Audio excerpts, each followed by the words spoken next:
Ooh, okay, the mic is right. The headset is on. Echo is cancelled. Echo's cancelled. Who else is cancelled?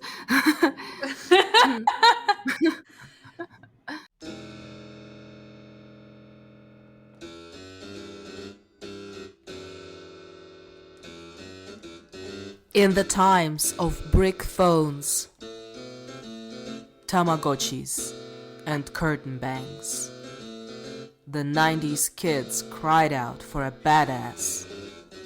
She was Xena, the warrior princess. The kicks, the moves, the nostalgia, the queerness. Xena made us gay.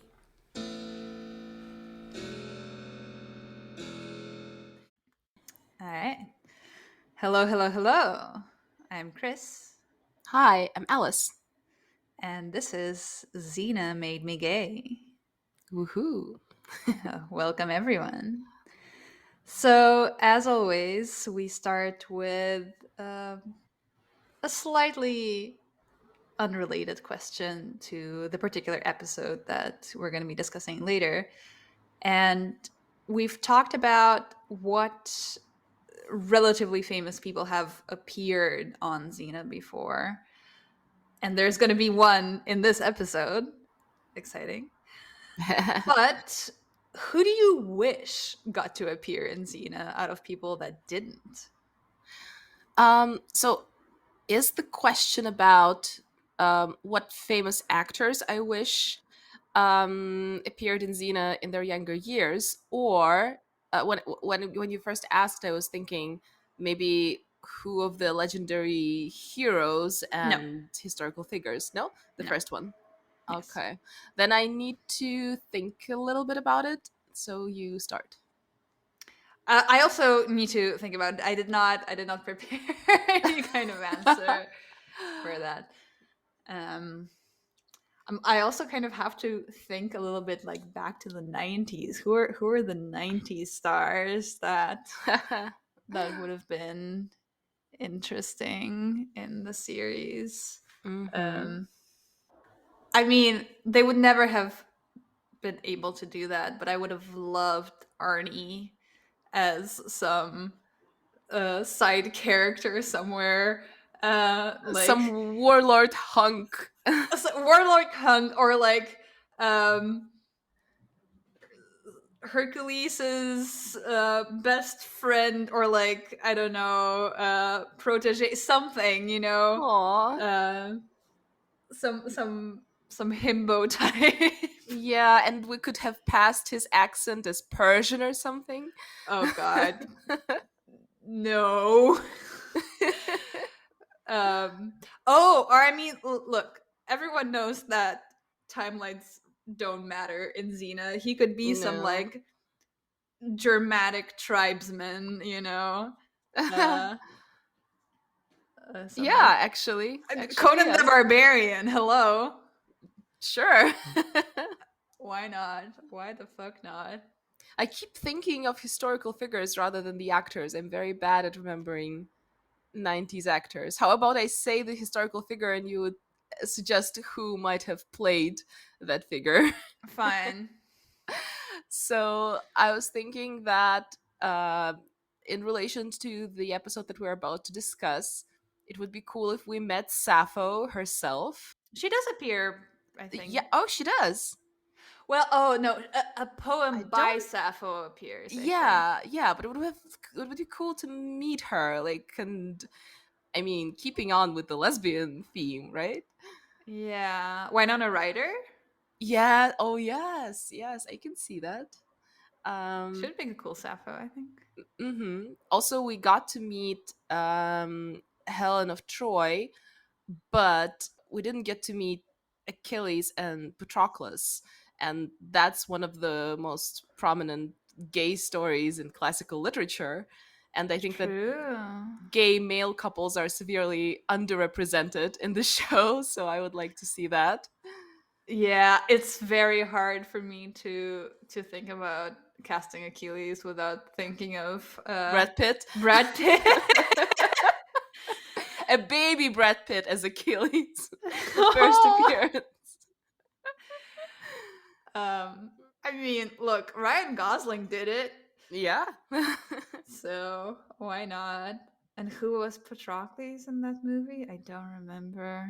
Jared Leto for Patroclus, my Oh choice. no! Oh, that's horrible. I'm glad they didn't do it. All right, this is editing Alice.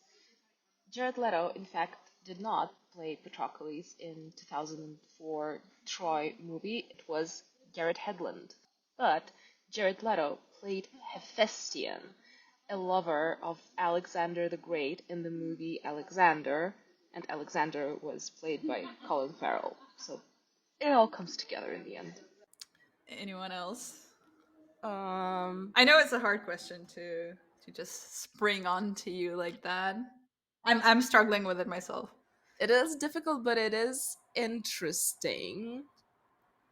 Okay, I'm throwing all boundaries to the side, and I just am thinking of my dream cast right now.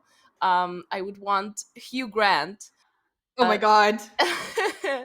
to play Catullus, like a young Roman poet. I want a young, Oh. nervous, intellectual type Hugh Grant to be this emo Roman poet that Xena and Gabrielle meet. Sure, sure, that would be interesting. Oh, I was thinking like they're filming in New Zealand, so Kiwis are more likely to appear than Right. non-Kiwis, and I was thinking Taika Waititi. Ooh, Uh, nice. Also, like in his younger days, would be cool. Again, especially given that Xena is so big on race blind casting, he could be basically anyone. Yeah, yeah, some very charismatic character, maybe like a love interest of Xena in the past days. Yeah, yeah, could be that. Given her more recent roles, Melanie Linsky as some like reluctant warrior woman would also be cool. Yeah, I could see that. And she had such a good girl energy about her in the 90s in the rom-coms that she Well, was you playing say the that best friends. she literally starred in Heavenly Creatures as a teen. That's not, That's true, but like you know. that's the indie part of her career, and then when she kind of moved on to Hollywood, she was playing, like, it was kind of unfortunate, like a series of roles of like best friends of the Oh, main characters, because I would assume that, like, by crazy Hollywood standards, she's considered not classically pretty, which yeah, is not thin enough, bonkers, not maybe. thin Yeah. enough. Yeah. Hmm. But yeah, I'm glad that she's getting cool roles now. Yeah, yeah. But I feel like she could have been fun also. Yeah, also like maybe one of the Amazons or some warrior women down the line. Yeah, yeah, I could see that. Hmm. So, do you want to switch to discussing the Amazons, actually? Yes, yes. So today we're going to be talking about episode 10 of season 1, and it's called Hooves and Harlots. Hmm. So we get, yeah, we get a slightly more ambiguous title this time. I, for one, did not. I remembered the episode, but I did not realize that this was the episode from the title. Hmm. Interesting. But it's also one of those fairly rare episodes, I think, where the title of the episodes is spoken in the episode itself, which has Hmm. not been the case a lot. Like, nobody says Sins of the Past, nobody says Dream Worker, nobody says Cradle of Hope. But here there is a character that I think like 2 or 3 times says Hooves and Harlots. Huh. Yeah, yeah, that's cool. I love it when it happens in the books, when there is a title in the book and some character says it in the book itself. So I'm into that. There's the one of thousands of memes with Leonardo DiCaprio. There's a meme with him pointing at the screen from Once Upon a Time in Hollywood, and I always think of that meme whenever the title is mentioned in the movie or in the TV series. All right, so we open the episode with some spooky music that, like, after just a few seconds, I don't know, 5 seconds, turns into "You're about to see a fun bit" music. It's quite a sudden transition. I don't know why they decided to, kind of trick us into thinking that it's going to be spooky, and then it wasn't. Anyway, the bit that we see is Gabrielle walking in with a staff and asking Xena's opinion, and Xena's like, "It's lovely," in, in the most deadpan tone imaginable. Um, she asks Gabrielle to take a look at it, and then shows off her really cool martial arts skills by like twirling it around super quickly and menacingly. And understandably, Gabrielle is impressed and slightly annoyed by how good Xena is. Yeah, I love this little rivalries between Gabby and Xena. I think it's more prominent in the first few seasons. Then things get a little bit more serious with them. And I love the foreshadowing of Gabby's weapon of choice here. Yeah, generally, this episode is going to be quite good at planting and payoff with a few objects and topics. That's true, but also I think it's like one of the most important episodes in Gabrielle's story arc period, like all out of the Mm. whole series, which yeah, it's a pretty important episode. Yes. So they're walking through the forest, and Xena tells us that they're entering Amazon country. And do you know what it means? Do you? Do you? This is the most lesbian episode so far. Woo! Yes! Oh my god. We've been enduring heterosexuality for 9 episodes. Our lives have been tough. We have Hmm. suffered, but we have persevered. And now, episode 10. Our patience and our faith have been rewarded, and we get an episode set in Amazon country. Woohoo! I hate to burst your bubble, but there is gonna be a tiny bit of a heterosexual attraction in this episode, but I'm glad you're happy, and most of it is going to be sapphic love. Speaking of Sappho, In this episode, there's going to be a hint of something that comes in later episodes.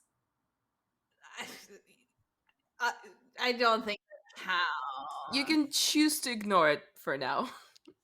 Yeah, like honestly, I didn't. I didn't see it. So as soon as Cena um, hears some commotion around her and she sees some arrows flying, not at them but close to them, she immediately knows what to do. She takes out her sword, plunges it into the ground, and clasps her hands above her head, telling Gabrielle to do the same. Yeah, and apparently this is an Amazon symbol for peace, and it's cool that Xena knows it. It might have been helpful to tell it to show it to Gabrielle in advance. But of course, Xena is not about chatter or exposition. She's about acting in the moment. Yeah, yeah, very much so. So they're immediately surrounded by a group of Amazons in extremely sexy ancient Greek armor and these like purple creature masks with feathers on on their heads. Very stylish, I might say. Yeah. And when I say sexy armor, there's so much boob. Yep. Like, there's a part of me that is like, oh no, more. unnecessary sexualization of women. And there is also a part of me that's like, oh, hello. Bring it on. I want to be mad at it, but there's a part of me that isn't. Anyway, what one of the Amazons, a redhead, takes off her mask and does some exposition, telling us that Xena knows the Amazon peace sign, but she's not one of them.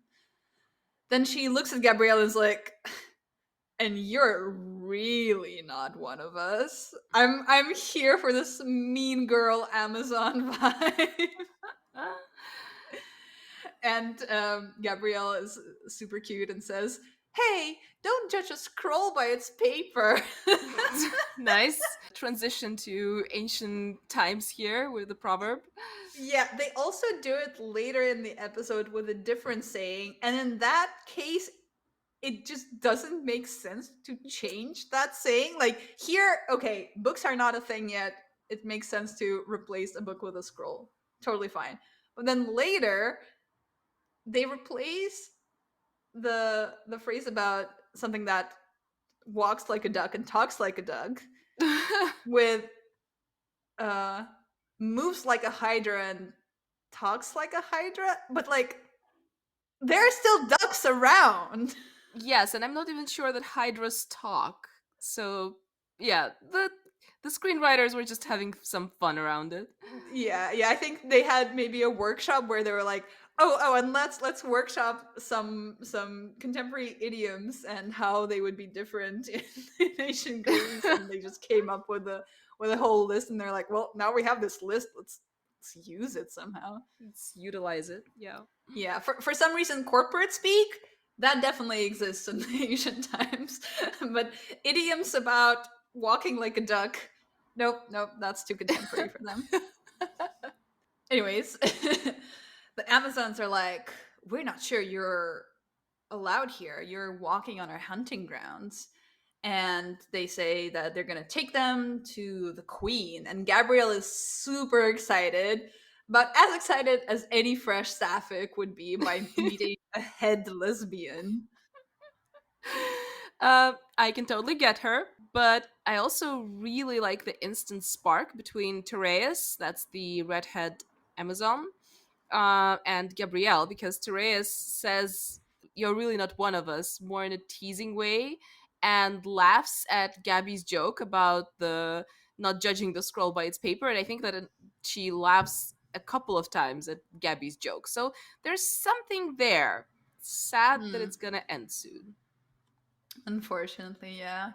Because they keep talking, and so as they walk back towards the Amazon village, Gabrielle says that she always wanted to learn arts and sciences and cunnilingus, and um, the sexy redhead Amazon Tereus says, "Oh yeah, we educate our children. Come to the dark side. We have scissoring." And Gabrielle then jokes about her potential future husband and gets such a glare from Tereus that she has to immediately explain that she doesn't have a husband. She's not planning to get a husband. It's all a joke. Don't, don't, don't freak Don't out. come at me. Yeah. Yeah.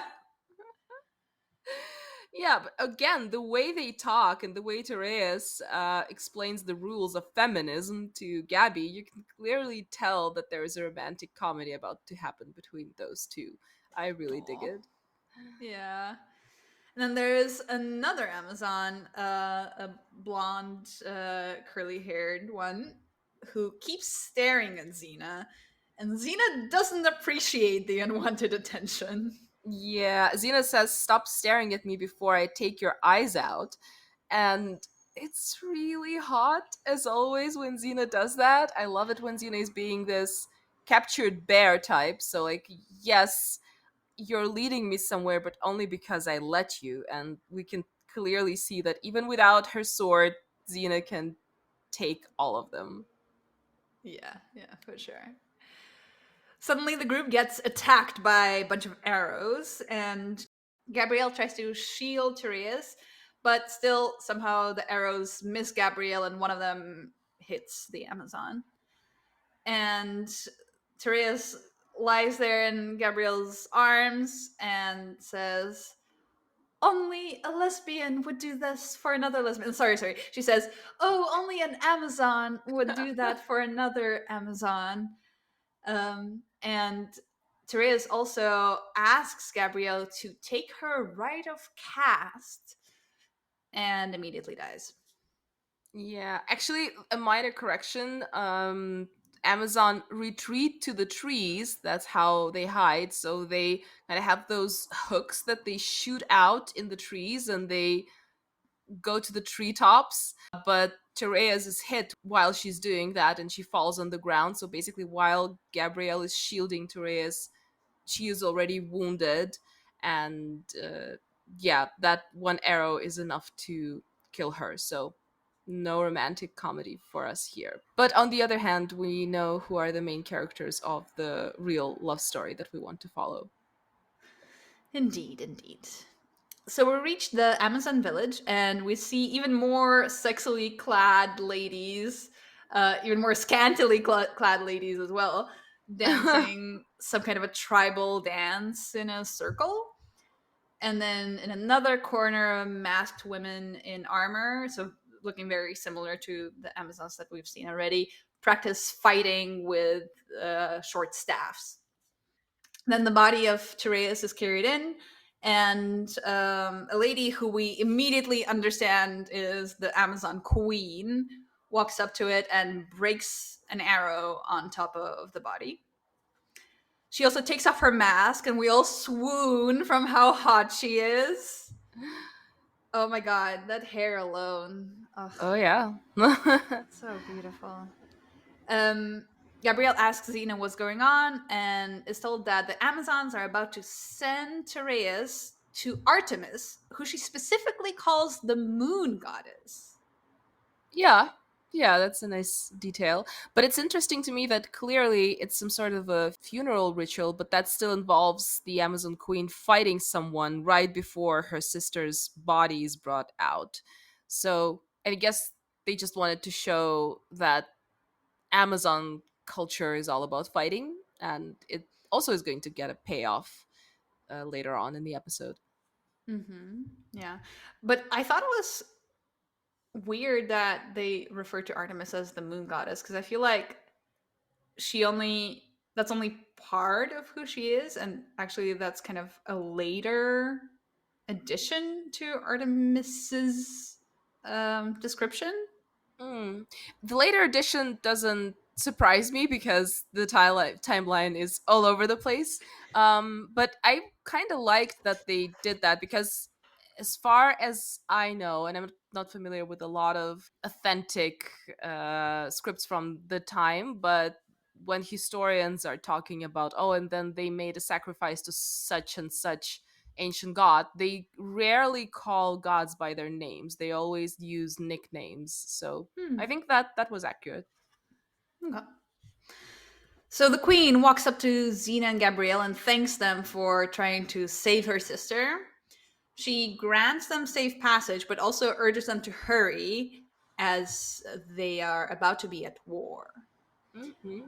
Gabrielle, who's so excited to be in lesbian heaven, is also super stoked that there's going to be a war and asks who's going to be with. Oh my god. Gabrielle is just having a time of her life in this episode. She really is. But then we hear some commotion, and first we hear some guy struggle and call one of the Amazons a witch, and then we see him brought in, tied up, and it's a centaur. Yep. Um, Xena is not thrilled to see him. Tells Gabrielle that centaurs are not friends of hers. Hmm. The Amazon Queen knows his name, which surprises him, and she punches him in the face. Right on. But again, I want to pause here and praise the showrunners on how great the centaurs look. I guess it's not that hard to combine two images, but before we've seen some very questionable CGI in Prometheus, for example, and here the centaurs look actually quite good. I would say that they look great. And when they lead out this captured centaur, we see that his front hooves are chained together. I guess Mhm. so he would be able to run away. Right. Yeah.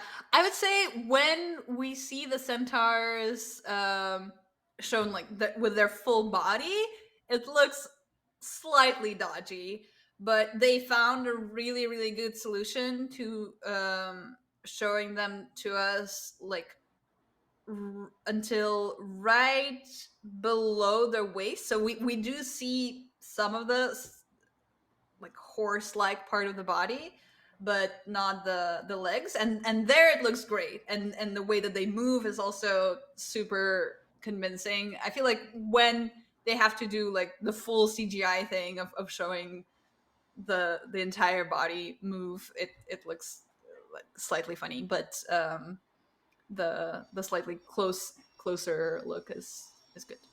Yeah, yeah, the way they move is actually really great. I think that they did a great job of just making sure that we would understand that the bottom part of this character is a horse. Like, we can hear their hooves, we can see the movement, how a horse would move, and how it would reflect like the top party that is a human. So yeah, I would say a good job on that.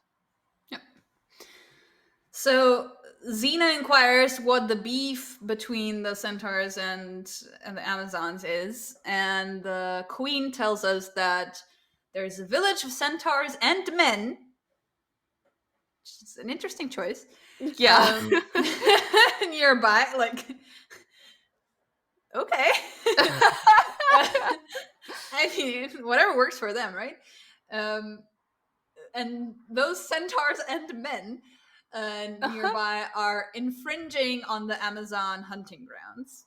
And Xena explains to Gabrielle that she fought the centaurs back in her conqueror days, but never defeated them. They had a standstill for some time. She then tells Gabrielle to wait and goes in to talk to the centaur. Yeah, and while she does, I want to once again come back to the phrase centaurs and men. So, what do you think it means? It means that men are in charge, or it's just we are entered. We're fully entered the LGBTQ round, and like there's a lesbian village and a gay village, and they're fighting for some reason. Yeah, I don't know. It does very much sound like that because from what we see, all of the Amazons are women and all of the centaurs are men. Yeah. Hence, gay? Question mark. I mean, I wouldn't be mad at that, but then the next question is, how do they procreate? Like, I've heard a myth somewhere. I actually don't remember from where it was. Maybe it's some shitty TV show that the Amazons actually captured men, chained them up, had sex with them, and then released them after they've conceived. And like, if it's a girl, they're keeping the girl, and if it's a boy, they're just like pushing it down the stream Moses style or like something like that. So yeah, I don't know. What do you think this tribe uses to kind of increase the number of Amazons besides making offers to Gabrielle and such girls? Yeah, I mean that sounds about right to me. This system that you described, where someone's like, I feel like procreating, and they're like, oh, cool, go find yourself a donor, and you know, I assume tying up the guy is not even necessary. Like, I look at guess, yeah. these women.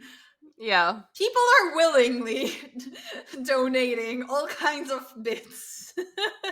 Oh my and god. and Yeah. then they're like, okay, cool, bye. Or maybe they kill him. What happens afterwards, I think, is also not necessarily a big issue.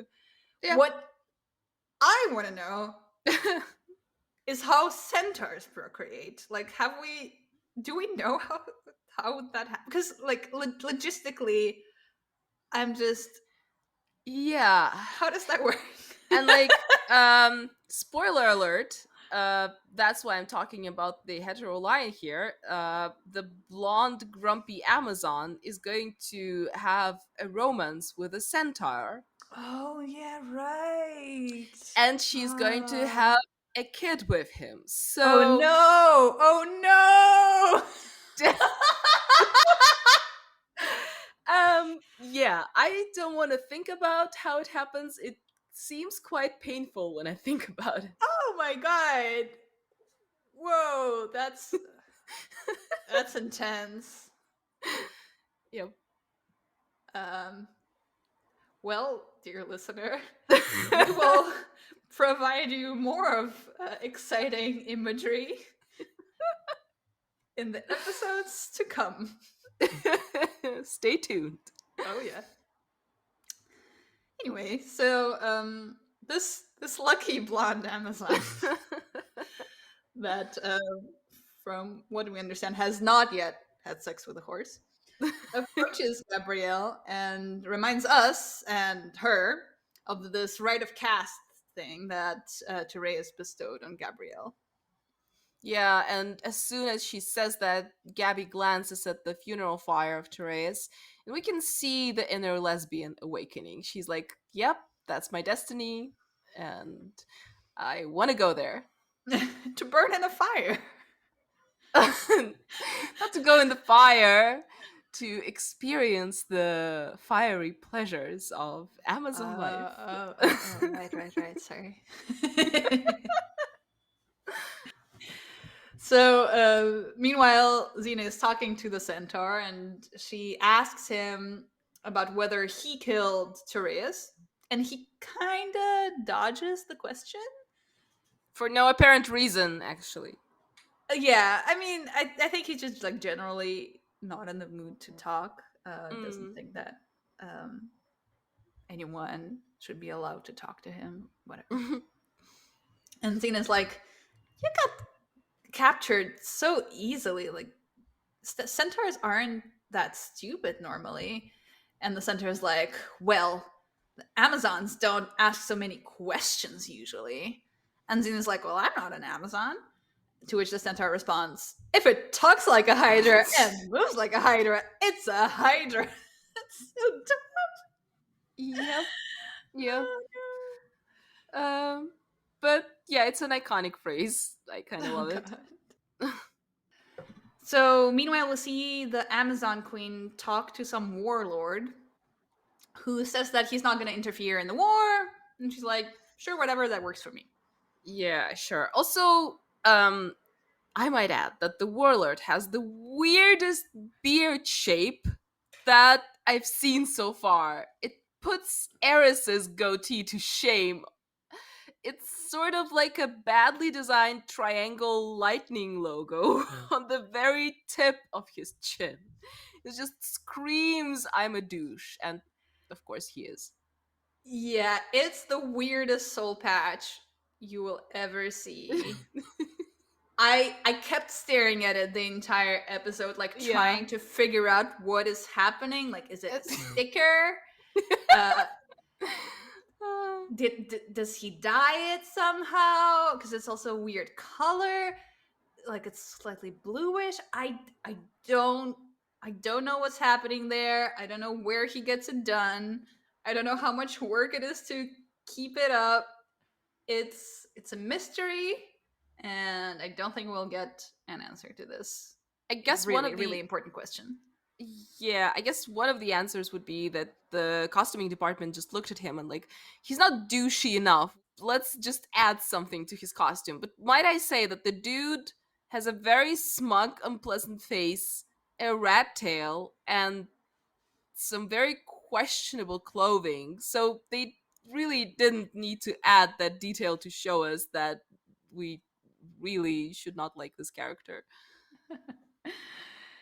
Yeah. So Xena walks in right as he's walking out and asks the queen not to go forward with this war. I love how Xena has been aware of what the fuck is even happening for at most 5 minutes. Yep. And now she tells people what to do about it. She's She like, tells the Amazon Queen what to do about it. got it. Yeah. I figured everything out. Hey, you queen, you do this, don't do that.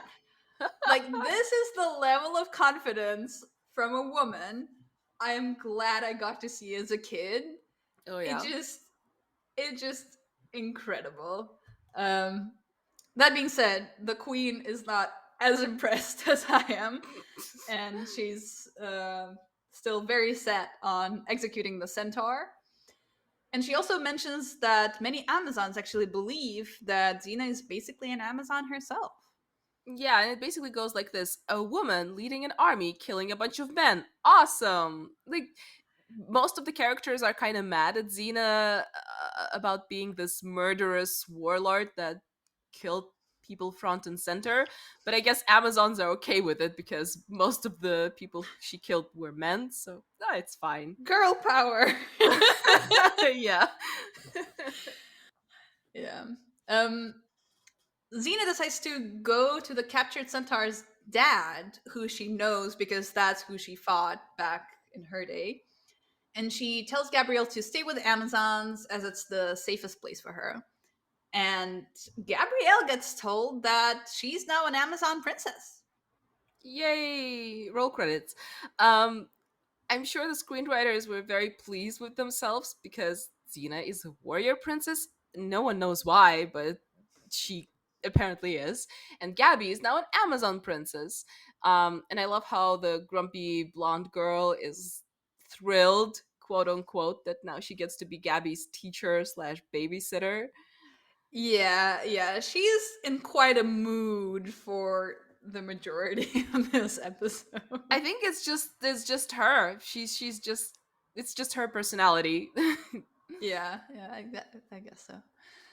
Um, so meanwhile, as Xena is going towards the centaur dad, she gets attacked by a bunch of centaurs and one human guy, and they're about to shoot her when the dad, or I guess I don't know, King Centaur King, um, I guess question mark, rides in and he tells them to hold the fire. They also notice that one of the centaurs is injured and can't breathe. As you remember from the previous episodes, Xena is the best medic in the universe. And so she tells the Centaur King that the injured centaur will die if she doesn't help him. And the king is like, okay, but if he dies, you do too. But hey, none of us are worried because he doesn't know that Xena's success rate is above 100%. Um, but things get even better because she walks up to the injured centaur. She punches him in his ribs, which, and I quote, blocks off the nerves in his chest. Love that. Xena then takes a really fancy looking dagger from the human guy and jams it between the centaur's ribs. Not only does this not kill the centaur, oh no, Xena cuts him open so that she can put her entire hand into the hole. Yeah, she even takes off a part of her armor to do so. She's like, "Oh, I need to be up my elbow in there. Let me take this thing off." Oh my god. She puts it in the hole. She feels around. She determines that a rib is pressing against the lung, and she pushes on the rib so that it gets back in its spot. Honestly, everyone, 21st century medicine has nothing on this woman. That's true. It's incredible what she can do. The With her dude is bare fine. hands. With her bare hands, the dude is fine. They patch him up, and he will probably live even longer just because he had the pleasure and the privilege to be treated by by this genius of medicine. She, while she was at it, she fixed his heart. She kind of dusted around his lungs. Like it's going to be fine. Yeah, yeah. Um, and by the way, the guy who plays this lucky centaur is none other than Anthony Starr. I Aww. didn't even recognize him because we only see his face kind of from afar and Sideways, yeah. sideways. It's not he's not recognizable almost at all in this. But I noticed his name in the credits and was like, Anthony Starr was in this episode, and yeah, that's him. It's one of his first ever credited roles. Aww. The baby centaur is going to grow up and become the psychopath superhero that we know and love. How nice. I'm also amazed. The thing that we mentioned at the beginning of the episode, I'm also amazed about how many awesome actors got their start on Xena slash Hercules series. Yeah, yeah, and a lot of crew also. Mm-hmm. So meanwhile, Gabrielle is being given Teresa's clothes because now all of Teresa's possessions are hers now. And the grumpy blonde Amazon walks in and tells Gabrielle to come with her. And Gabrielle isn't having any of that impoliteness. She's like, no, no, no, no. Phrase it nicely. And the blonde Amazon asks again, more politely this time. And Gabrielle's like, okay, okay, that's better. That's better. So sassy! Wow. Yep. Um. So the Amazon tells Gabrielle that every Amazon is taught to use weapons from an early age. I think she says from birth. Mm, Sure. yeah, And why not? yeah. And Gabrielle is told to choose a weapon. She looks at the options. She says no to swords. She says no to bows and arrows, but then she sees a fighting staff and it's like, oh yeah, yeah, that's the one. Yeah, I actually also think that's a great weapon of choice for Gabrielle, since it's a big deal that she doesn't kill anyone. I remember that in later seasons, I think maybe in season 5, she fights with 2 daggers. Size. Yeah. Size, yeah. Those sharp, daggery things, but they also have those thick handles that you can use to knock out your enemies if you would rather do that than stab them to death. So, yeah, that's a consistent thing for Gabrielle.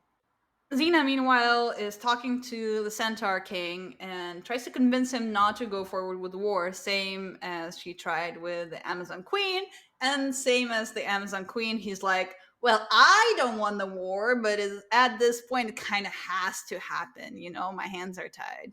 Hmm. Yeah, the old "we had no choice" argument.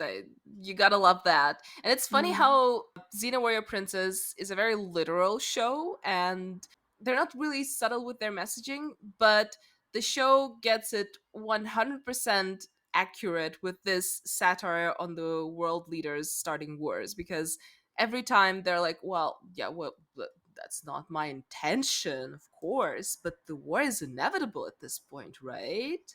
Hmm. Sure thing. Yep. So we see Gabrielle try to learn to use the fighting staff, and she's struggling a little bit with remembering the moves, but not feeling down on herself. She's like, "It's okay. I'll try again. I'll try again." The blonde Amazon comes up and asks about the progress that's being made, and Gabrielle's like, "Well, when it's working, it's kind of fun." Gabrielle is just in such a good mood She's all the time in this episode. absolutely living. And the blonde Amazon is outraged by the answer. Like, How dare you have fun? how dare you have fun? Let me ruin your fun now by teaching you how to kill centaurs. And that will prove to you that using a fighting staff isn't fun. Sure, yeah. Yep, and I'm sorry to tell you all that that's her future husband there. Oh no! Oh, I forgot that part. I Yep. just. That's so wrong. It does seem wrong, especially given the fact that she lives among other supermodel Amazons, but oh well. Some people just have very weird tastes. And I'm not talking about centaurs, I'm talking about men.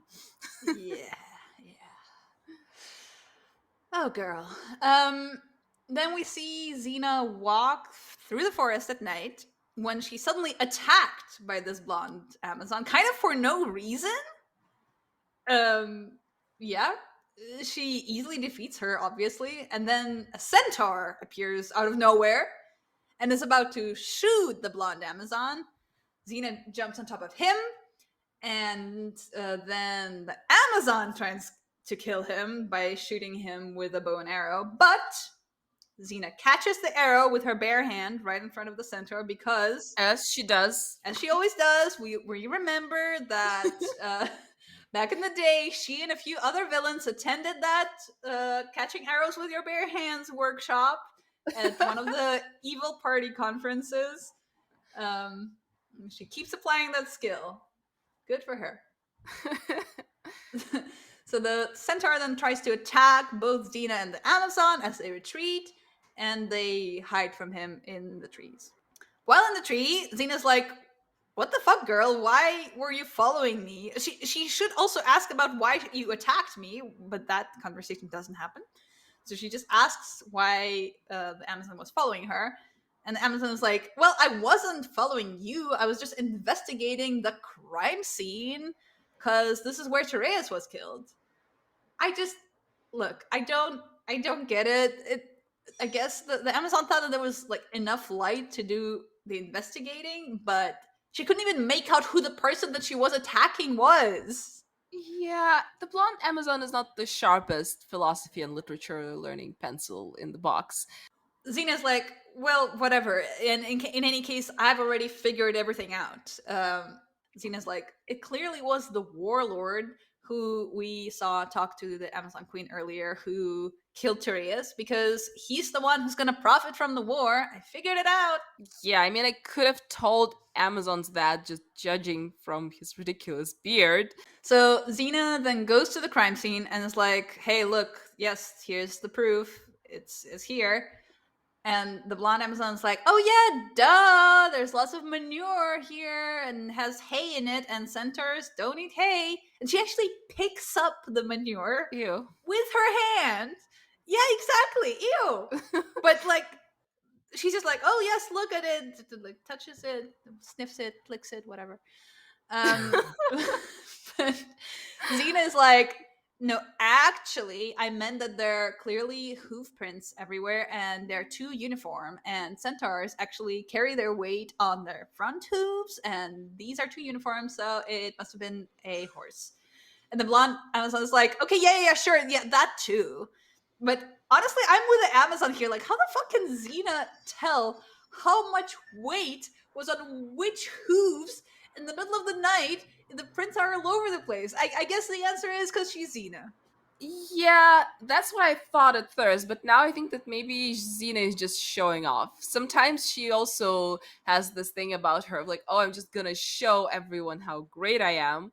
So she just made up this story with the centaurs carrying their weight on their front hooves because yeah, that seems ridiculous.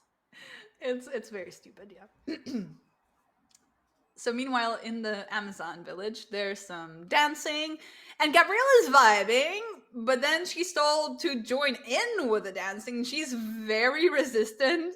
She she says that she has two backward facing left feet, Aww. and also that she was asked not to participate in the crop festival at her village dances because she was so awful she brought bad harvest. I love that detail. That's That's great. really, really cute.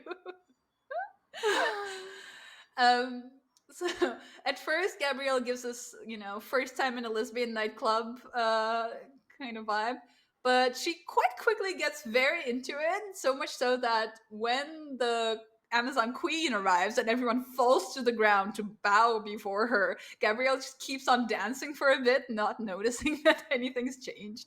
I really love this scene. I also love Gabby getting into the group of club dancing here and not being awkward anymore. And I think it also is going to be mentioned or featured in future episodes because I think there's the whole episode about dancing, and we see Gabrielle constantly dancing there. Like it's one of her beloved hobbies. So, yeah, she got over her fear of lesbian nightclubs. Aw, good for her. Yeah. So the queen then brings Gabrielle to the front, gives her Teresa's sword, Da da da.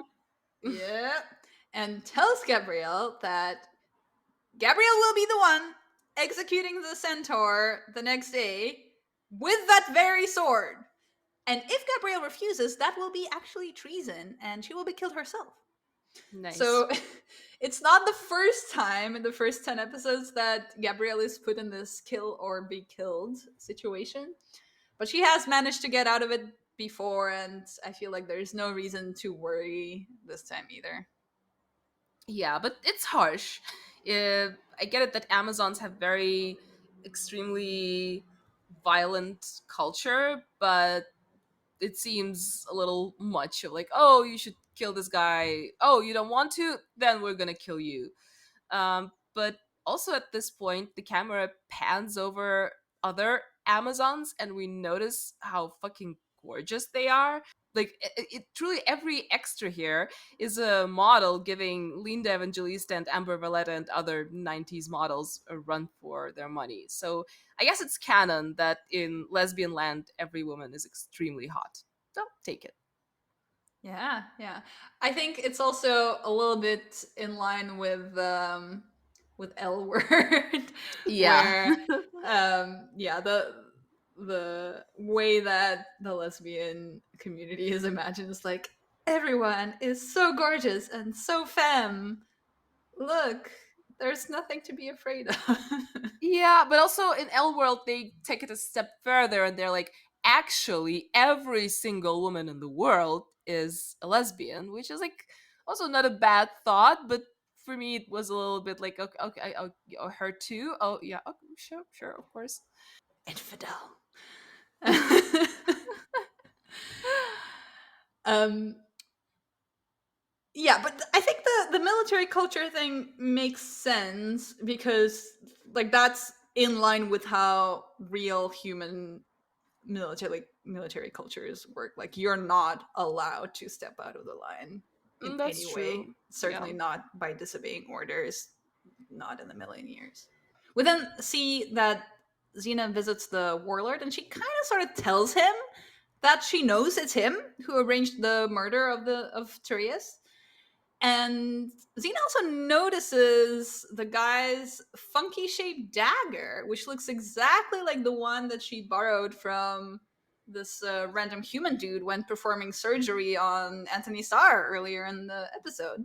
So this is again really nice planting and payoff. Like our attention was brought to that dagger at that moment, not necessarily as like, hey, look, this is an important thing that will be relevant later. It is a funny looking dagger, and Xena looks at it and was like, oh, cool, and then proceeds with inserting half of her body into this poor centaur's lungs.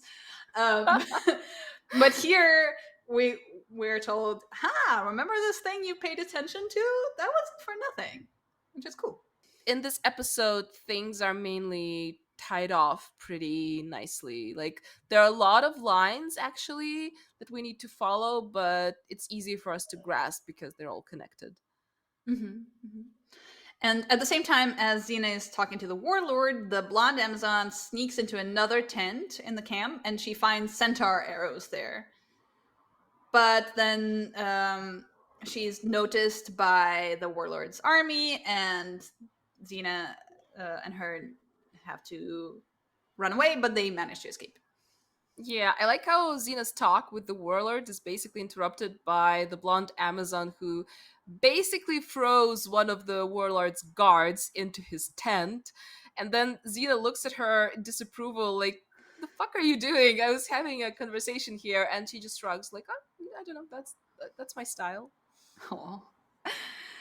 So in the morning, the captured centaur is taken out to be executed by Gabrielle.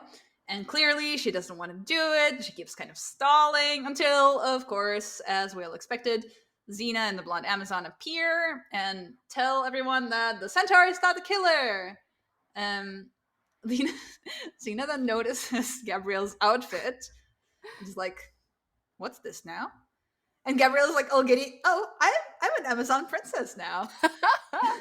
And Xena again, in her most deadpan voice, is like, "Great, I love it." I love it too. The dry humor in Xena in this episode is epic. Yeah, it's it's a bit of an asshole way for Xena to treat Gabrielle, but it's stronger than me. I can't not enjoy it. No, that's also, again, that's her style. Yeah. So Xena gives a pouch to Gabrielle, and she says, "The proof is in here." Gabrielle takes out the horse manure from the pouch and looks at it, and she's trying to figure out what it is. And then Xena explains that centaur don't eat hay, and that's why the manure has hay in it. And it hits Gabrielle what she's holding, and she drops it in disgust. And why everyone else was so chill about handling manure with their bare hands, like, absolutely beats me. I have no idea. Because Gabby is the only lipstick lesbian there, and everyone else, Xena, the blonde Amazon, they're very butch and they're not disgusted by those things. They're too tough for that. Yeah, I don't know if those women are butch. I mean, they're not butch in how they present themselves and how they look, but Well, definitely yes, how yes. they handle themselves, right? No, that's true. That's true. Anyway, the queen is like, "Well, this doesn't prove anything," and she just tells another Amazon to kill the centaur instead. But instead of doing it right away, this other Amazon just dramatically points the sword at the centaur without actually doing anything, and that gives ample opportunity to like think about another thing to do. And she interferes again, this time by demanding the royal challenge. Mm-hmm. And the queen is like, "Wait. Xena has no right to demand the challenge because she's not of royal Amazon blood." And Xena then makes hilarious eyebrow signals at Gabrielle Yeah. for like what feels like forever. It's really, really well done. And Gabrielle finally understands, and then she demands the challenge herself because she's a princess. Yeah. She's allowed. And the queen is like, "Girl, you really want to fight me to the death?" And Gabrielle's like, not really." And the queen is like, "Well, it's too late. LOL."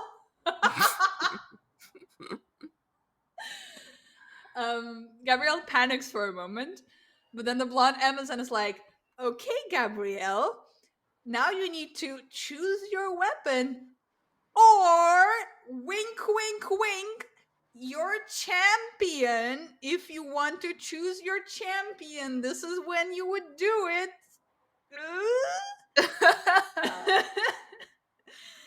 And Gabrielle is then like, yeah. I totally choose Xena as my champion. Yep. And the Amazon Queen tells Gabrielle and Xena and the blonde Amazon that they will all die if Xena doesn't defeat her. Nicely done.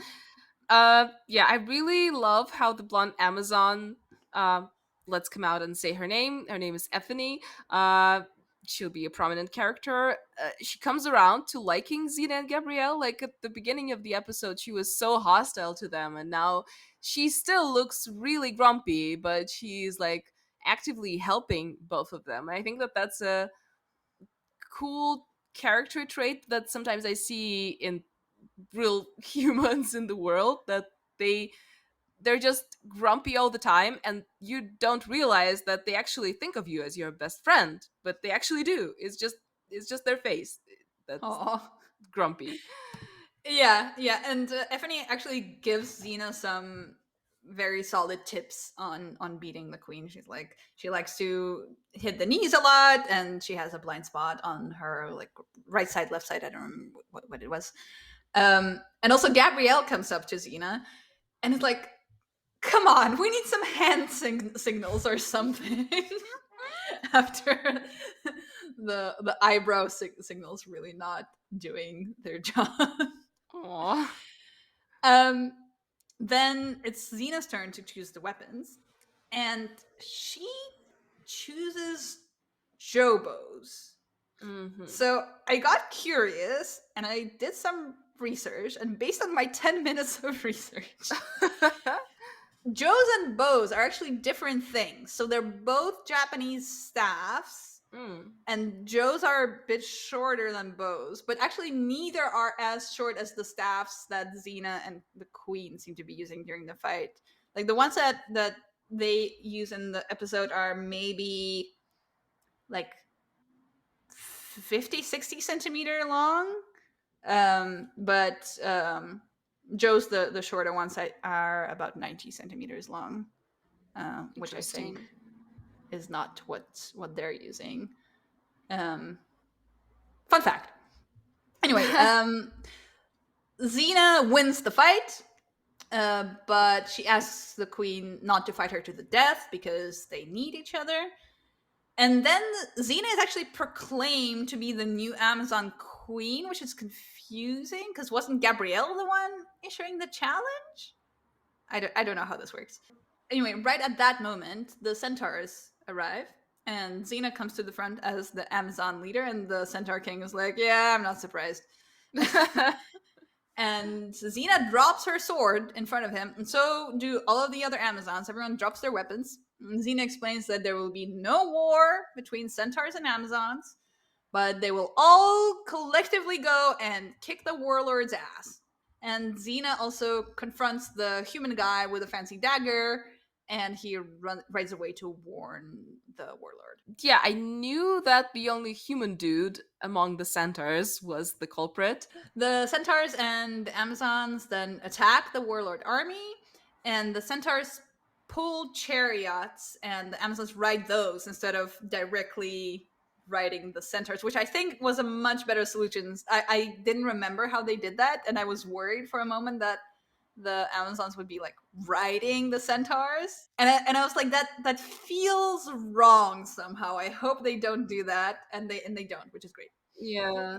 Everyone fights, including Gabrielle, and I think that's the first time we see her fight, and Yay. it's a big moment for her. Yeah, she does well. She uses her staff, and she does a great job. The Xena kills the human guy with the fancy knife, who, as we know, killed Therese. And the Amazon Queen almost kills the warlord, but Xena stops her, and the queen decides that it's better to hold a trial. I don't know why that applied to the warlord and not to the human guy with the knife, but whatever. Yeah, and at this point, I realized that the guy's beard is actually a face tattoo, Oh. which is a little better, I guess, than this weirdly shaped beard, but I still don't get why did he feel the need to tattoo a random logo on his chin, but whatever. Interesting. I mean, given that we're in New Zealand, face tattoos actually are quite important. I also was thinking about those tattoos that you mentioned. It does not look like anything that I've seen No. from Maori tribes, so I don't know. Yeah, but that I don't know. That actually makes it a little icky to me that they decided to make it a tattoo. I don't know. Mm. I feel like it's a complicated thing. It's a complicated thing. It's a weird choice. Maybe it's just the actor just had this tattoo for whatever No, no, no, reason. no, no, no, no. It's just some random white guy. Yeah, I don't know. Anyway, it's a weird choice from the costuming department, Yeah. but we're going to forgive it because I quite honestly can say that this tiny lightning triangle is the weirdest thing about this episode. And remembering the previous episode, it's a good thing. Yeah. But then we see that all is well in the end. There's a touching scene of a little Amazon teenager showing her village to the cute, curly centaur girl. Or is it a boy? I don't know, because all centaurs have long, curly hair, so I'm not Yeah, sure could be either. about about if it's a boy or a girl, like this kid. But either way, it seems that peace has come to those lands. Again, thanks to Xena and Gabrielle. Yep. And the blonde Amazon gives Gabrielle her staff, and Gabrielle is understandably honored by such a gift because she also knows that the staff is a family heirloom, and um, the blonde Amazon got it from her mother. And first, she tries to refuse it, but she's told that basically she has to take it as an Amazon. She can't refuse that gift. Yeah. Um, and yes, we see the Amazon Queen and the Centaur King talk about starting to build this peaceful relationship together, while Xena and Gabrielle literally walk away together into the sunset. Yeah, and as they do, Gabby also makes a joke about both of them being princesses now. And all in all, it's a great ending. I like how we end with a little light joke and not on the, I don't know, epic music and Mm. sunset and things like that. So, um, having said that, how many chakrams do you give this episode? For me, it's clearly the best episode so far that we've Mm-hmm. watched. Um, just because I think there a few that are so amazing that they will beat a 10 out of 10. I will give this one a 9 out of 10, but it's really up there. There's barely if any heterosexuality. They're interesting characters. There's some great planting and payoff. There's like a couple of small inconsistencies, but nothing major. And I feel like overall, it's yeah one of the classics. Yes, yes, for sure. And an important episode in Gabrielle's story arc. And I love that they gave enough attention to it and it was nicely done. So I agree. I was debating between an 8 and a 9, also because I just remember much cooler episodes that await us in the future. But I'm going to be generous also, and I'm going to give it a 9. Yay! We agree on something. What do you know? Peace is restored between Amazons and centaurs, and also between you and I in terms of the number of chakrams that we give Good. after last episode's fiasco. Everyone gets a cookie. Yes, and you, our dear listener, if you would like to get a cookie, go to your kitchen, open a jar, and treat yourself. Do something nice for yourself today. You're great. Yay, that's a great ending. Bye. Bye bye.